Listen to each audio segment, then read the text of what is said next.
तो आज की कहानी है YouTube पर बताई गई एक मॉरल हॉरर स्टोरी।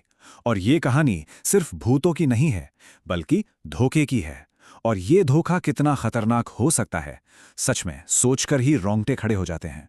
अच्छा, एक बात बताइए, लोग अक्सर रात के 3 बजे से इतना क्यों डरते हैं? आखिर ऐसा क्या है इस वक्त में?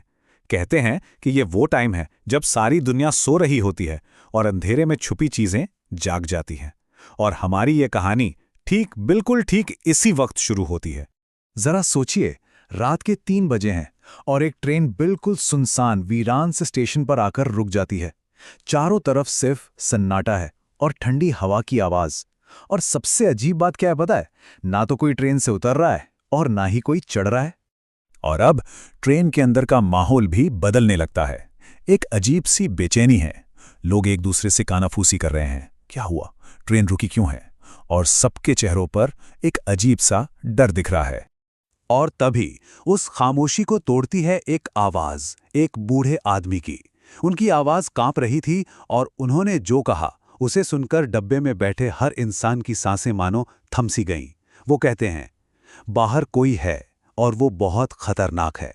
तो यहां से शुरू होता है कहानी का पहला हिस्सा, वो भुताहा स्टेशन, जहां डर अब सिर्फ एक ख्याल नहीं बल्कि एक खौफनाक हकीकत में बदलने वाला था। अच्छा, इसी ट्रेन के एक वीआईपी डिब्बे में बैठा है राघव। एक यंग लड़का है जो शायद इन सब भूत प्रेत की बातों में विश्वास नहीं रखता। वो बाकियों के डर को देखकर बस यूं ही नजरअंदाज कर रहा है। उसे ये सब ड्रामा लग रहा है। तो राघव क्या करता है, वो खिड़की से बाहर देखता है कि भाई ऐसा क्या है बाहर जो सब इतने डरे हुए हैं। उससे प्लेटफॉर्म पर सिर्फ 2 औरतें दिखाई देती हैं, एक चाय वाली और एक कूड़ा उठाने वाली। मतलब सब कुछ एकदम नॉर्मल लग रहा है, पर क्या वाकई सब कुछ नॉर्मल था? लेकिन जैसे ही राघव चाय के लिए खिड़की से अपना हाथ बाहर निकालता है, बस उसी पल चाय वाले का चेहरा एकदम से बदल जाता है।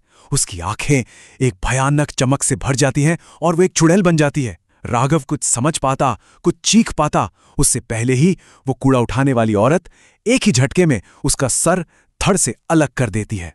इसके तुरंत बाद ट्रेन चल पड़ती है, लेकिन राघव की मौत का वो खौफनाक मंजर वो वहीं पीछे रह जाता है। अब सवाल ये उठता है कि आखिर वो दोनों औरतें कौन थीं और क्यों किया उन्होंने ऐसा? इसका जवाब उस बूढ़े आदमी के पास था। एक ऐसी कहानी जो इस पूरे आतंक की जड़ थी। वो बूढ़े आदमी बताना शुरू करते हैं।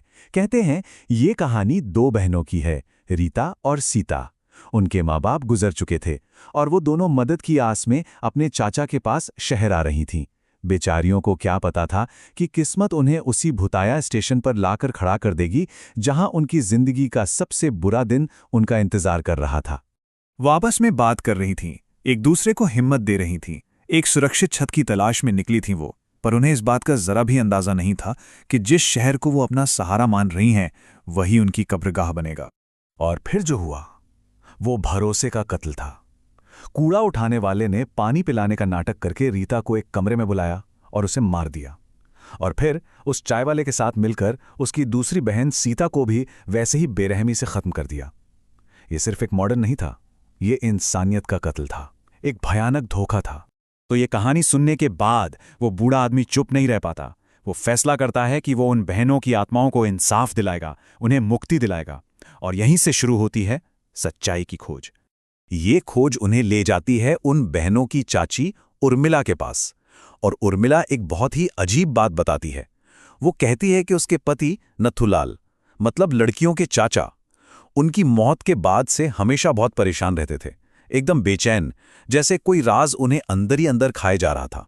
अब चाचा नथुलाल तो इस दुनिया में नहीं थे, उनकी भी मौत हो चुकी थी, लेकिन वो अपने पीछे एक बहुत बड़ा सुराग छोड़ गए थे। उनकी पत्नी उर्मिला को उनकी जेब से एक पता मिलता है और यही पता इस पूरी गुत्थी को सुलझाने वाला था। तो वो पता उन्हें कहाँ ले जाता है? एक तांत्रिक के पास। जी हाँ, एक ऐसा इंसान जिसके पास कहते हैं कि इन अदृश्य शक्तियों से बात करने की ताकत होती है, जो सिर्फ जिंदा लोगों की नहीं बल्कि मरने वालों की दुनिया से भी जुड़ सकते हैं। और वहीं जाकर वो सच सामने आता है जिसकी किसी ने कल्पना भी नहीं की होगी। तांत्रिक बताता है कि उन दोनों बहनों का मर्डर किसी और ने नहीं बल्कि उनके अपने सगे चाचा नथुलाल ने ही करवाया था। और वजह सिर्फ जमीन का एक टुकड़ा। तो अब सच सबको पता चल चुका था और अब कहानी अपने क्लाइमैक्स पर पहुंचती है। वो बूढ़ा आदमी तांत्रिक को लेकर वापस उसी खौफनाक स्टेशन पर जाता है ताकि असली गुनहगार का सामना उन आत्माओं से करवाया जा सके। और ठीक रात के 3 बजे वो आत्माएं फिर से सामने आती हैं, लेकिन इस बार उनकी आंखों में दर्द से ज्यादा बदला लेने की आग थी। वो पूरे स्टेशन को तबाह कर देना चाहती थीं। माहौल एक बार फिर डर और खौफ से भर गया। लेकिन इस बार हालात अलग थे। इस बार तांत्रिक उनके ठीक सामने खड़ा था। वो उन आत्माओं से कहता है, हम तुमसे लड़ने नहीं आए हैं, हम तुम्हें तुम्हारी मौत का असली कारण बताने आए हैं। और फिर तांत्रिक अपनी शक्ति का इस्तेमाल करके चाचा नथुलाल की आत्मा को वहीं भुला लेता है, अपनी भतीजियों की रूहों के सामने। नथुलाल का भूत अपने किए हुए घिनौने पाप को कबूल करता है और उनसे गिड़गिड़ाकर माफी मांगता है। और बस इसी कबूलनामे के साथ यह खौफनाक कहानी अपने अंजाम तक पहुंचती है। एक ऐसा अंजाम जहां मुक्ति भी है और एक बहुत बड़ा सबक भी है। अपने असली कातिल का सच जानने के बाद उन दोनों बहनों की आत्माओं का गुस्सा आखिर शांत हो जाता है। उनका इंतकाम पूरा हो चुका था। अब उन्हें सिर्फ मोक्ष चाहिए था, मुक्ति चाहिए थी। तांत्रिक गंगा जल छिड़कता है और उनकी आत्माएं हमेशा हमेशा के लिए आजाद हो जाती हैं। तो आखिर में ये कहानी एक बहुत ही कड़वे लेकिन सच्चे सबक पे खत्म होती है। वो ये कि कभी-कभी हमें सबसे बड़ा धोखा और सबसे गहरा घाव गैरों से नहीं बल्कि अपनों से ही मिलता है।